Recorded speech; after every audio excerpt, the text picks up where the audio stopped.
तिब्बती धर्मगुरु दलाई लामा के उत्तराधिकारी का मामला एक बार फिर तूल पकड़ रहा है। चीन लगातार इस प्रक्रिया में हस्तक्षेप कर रहा है।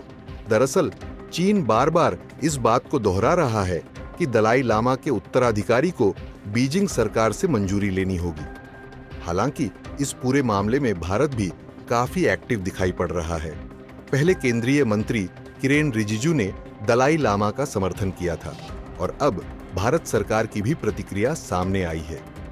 दरअसल भारत सरकार ने तिब्बती धर्मगुरु दलाई लामा के हालिया बयान पर प्रतिक्रिया दी है, जिसमें उन्होंने उत्तराधिकारी और दलाई लामा संस्था की भविष्य की दिशा को लेकर टिप्पणी की थी। इस संबंध में विदेश मंत्रालय के प्रवक्ता रणधीर जायसवाल ने आधिकारिक बयान जारी किया है। रणधीर जायसवाल ने कहा है कि हमने दलाई लामा संस्था की निरंतरता के बारे में परम पावन दलाई लामा द्वारा दिए गए बयान से संबंधित रिपोर्ट देखी है। भारत सरकार आस्था और धर्म से जुड़ी मान्यताओं और परंपराओं पर कोई रुख नहीं अपनाती और इस विषय में कोई टिप्पणी नहीं करती। उन्होंने आगे कहा कि भारत सरकार ने हमेशा देश में सभी के लिए धर्म की स्वतंत्रता का समर्थन किया है और आगे भी ऐसा करती रहेगी। आपको बता दें, इससे पहले चीन ने केंद्रीय मंत्री किरेन रिजिजू के उस बयान पर आपत्ति जताई थी, जिसमें उन्होंने कहा था कि दलाई लामा के उत्तराधिकारी की प्रक्रिया उनकी इच्छा अनुसार ही होनी चाहिए। चीन ने भारत से इस पर संवेदनशीलता दिखाने की मांग की थी। रिजिजू ने अपने बयान में कहा था कि दलाई लामा के उत्तराधिकारी पर फैसला लेने का अधिकार केवल उन्हीं को है। यह न केवल तिब्बतियों बल्कि दुनिया भर में उनके अनुयायियों के लिए महत्वपूर्ण है। वहीं भारत ने इस पूरे प्रकरण में अपने रुख को दोहराते हुए स्पष्ट कर दिया है कि वह धार्मिक मामलों में हस्तक्षेप नहीं करता और संविधान प्रदत्त धार्मिक स्वतंत्रता का पालन करता रहेगा।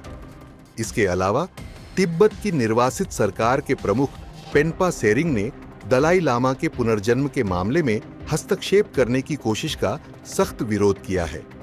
उन्होंने चीन के दखलंदाजी को बिल्कुल बेमतलब बताया और कहा कि पुनर्जन्म एक आध्यात्मिक प्रक्रिया है। ऐसे में चीन कैसे तय कर सकता है कि अगला दलाई लामा कहां पैदा होगा?